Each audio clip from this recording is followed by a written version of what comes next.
Okay madam పెట్టి చూడండి మీరు దగ్గర చూడండి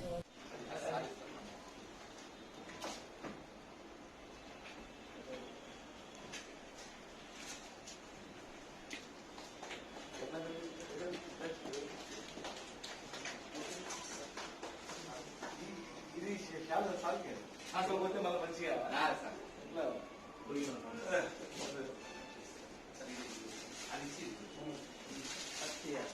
చూసుకో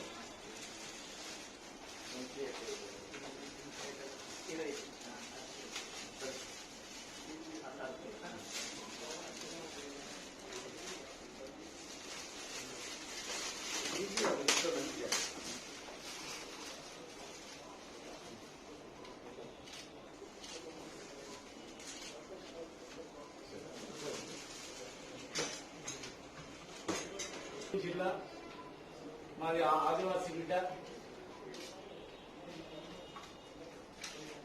ఆదివాసీలకు ఆరాధ్య దైవమైనటువంటి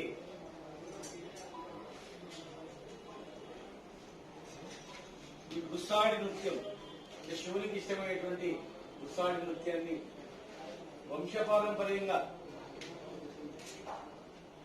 ప్రకృతే దైవంగా చెట్లల్లో పుట్టలల్లో పెరిగి వాటిని దైవంగా భావించి జీవనం సాగించేటువంటి గొప్ప చరిత్ర గల మా ఆదివాసీలు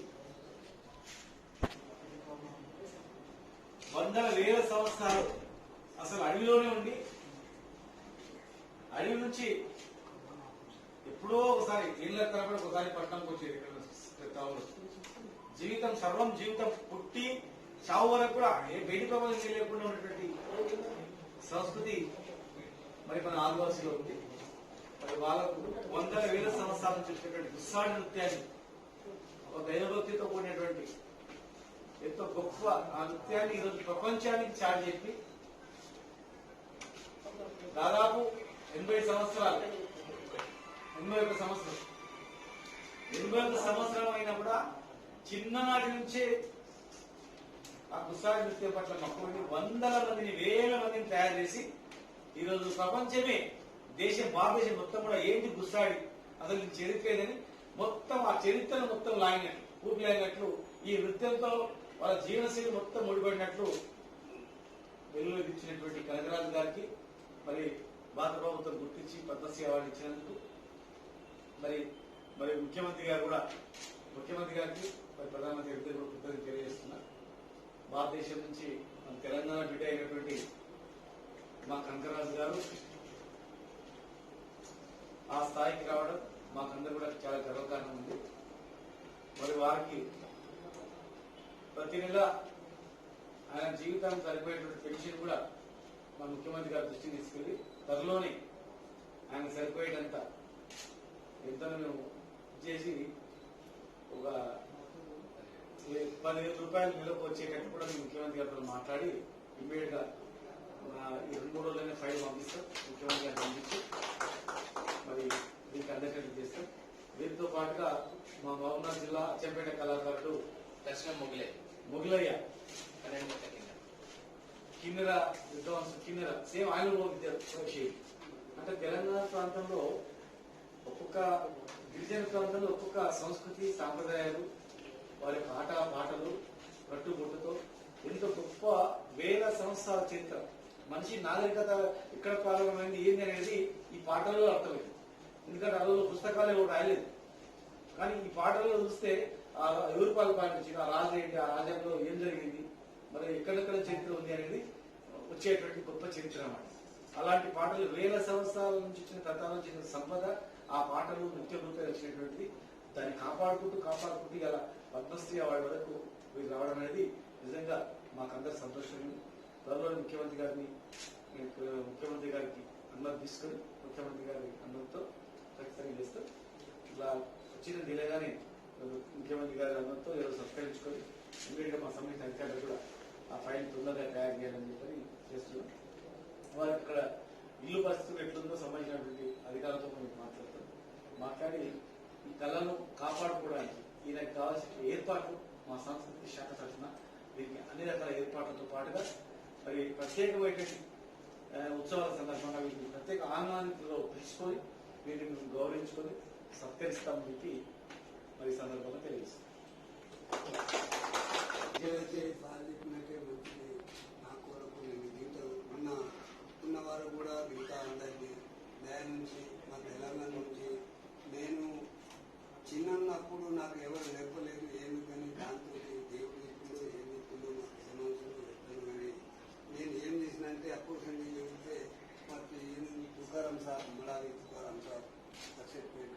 వాడు అరే నువ్వు బాగా ఎదుగుంటే దగ్గర ఊళ్ళో వచ్చి నీ దగ్గర ఎదుగుతున్నాను, నీకు ఒక ట్రైనింగ్ ఇస్తా నడిపిస్తావు అంటే సార్ నడిపిస్తానని ఒక నెల పెట్టి కూడా మనం ఉంచుకున్నారు.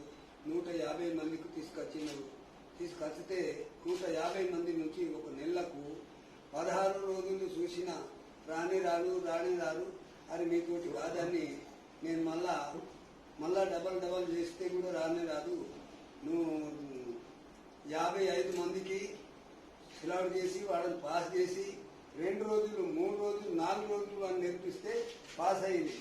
మేము గజ్జలు కట్టి నడవంగా నేను ఒక్కడి నడుస్తా కదా, అట్లానే ఉంటే బరోబర్ మీకు ఢిల్లీకి తీసుకుపోతా లేకపోతే పోనని అంటే నేను ఒక్కడు నడిచినట్టే అందరిది గజ్జలు అందరిది వచ్చే వరకు మేము ఢిల్లీకి ఎట్లా పోతామన్నారు. అరే నీ గజ్జలు వెనుక ముందు అవుతాయిరా, నీకు ఫెయిల్ అయిపోతుంది అంటే 3 రోజులకు అందరు 35 మందికి పాస్ చేసినట్టే రెడీ అని రాసి తుకురం సాధించాను. అప్పుడు ఇందిరాగాంధీకు మళ్ళీ నా సంతాం టోపీ తయారు చేసి తీసుంటి టోపీ తయారు చేసి దానికి గజ్జెలు ఆర్లు పెట్టిన గజ్జెలు కట్టుకున్నా. దాంతో కష్టంగా మళ్ళా అటర రాష్ట్రం నుంచి మంది పబ్లిక్ వచ్చింది. కెంపు వచ్చే వరకు నేను ఫస్ట్ అది కుర్చీ మీద సారు కూర్చున్నట్టే అక్కడనే కుర్చీ మీద చేయి పట్టుకుని తీసుకుపోయి కానీ గజం కట్టును వాళ్ళకు గిట్ల పిస్తోల్ పెడితే అది చచ్చిపోతారు ఏమని భయపడతారు ఏమన్నారు. నేను భయపడలేదు. మళ్ళా దానికి టోపు పెట్టినాక నాకు ఇట్లా ఈడ పిస్తూల్ వేసింది. ఏమి చేసుకో ఇక నేనైతే చంపేయరు ఏం చేయరని మళ్ళీ చేసి ఇట్లా దాడి కట్టి మళ్ళీ దానికి దండచ్చి ఒక చీత తోలిచ్చినా చేసి ఎగరంగా 7 మినిట్లు ఎగిరితే నేను ఎట్లా ఎగిరిన అట్లా ఉడుతారు, అట్లా ఎగిరితారు. నేను ఎట్లా చుట్టు పెడితే అట్లా చుట్టు పెడతారు. నేను ఏడదాకా ఉడితే ఆడదాకా ఉడుతారు. మళ్ళా డబల్ 8కు తిరగా తయారే. మళ్ళీ గిట్ల చూసినైతే చెమట వచ్చింది పెద్ద మనిషి కొద్దిగా డిల్ అయినా తప్పని ఒక కాలు ముంగట ఇద్దాను. లేకపోతే నాదేంటంటే దానికన్నా పాస్ నేనైతుండే ఆ పాడుతుంది. మళ్ళా చీటి కొట్టింది కాకపోతే మళ్ళీ టోపులు తీసింది రూమ్కి తీసుకుపోయింది. అది మంచి పాడు మంచిగా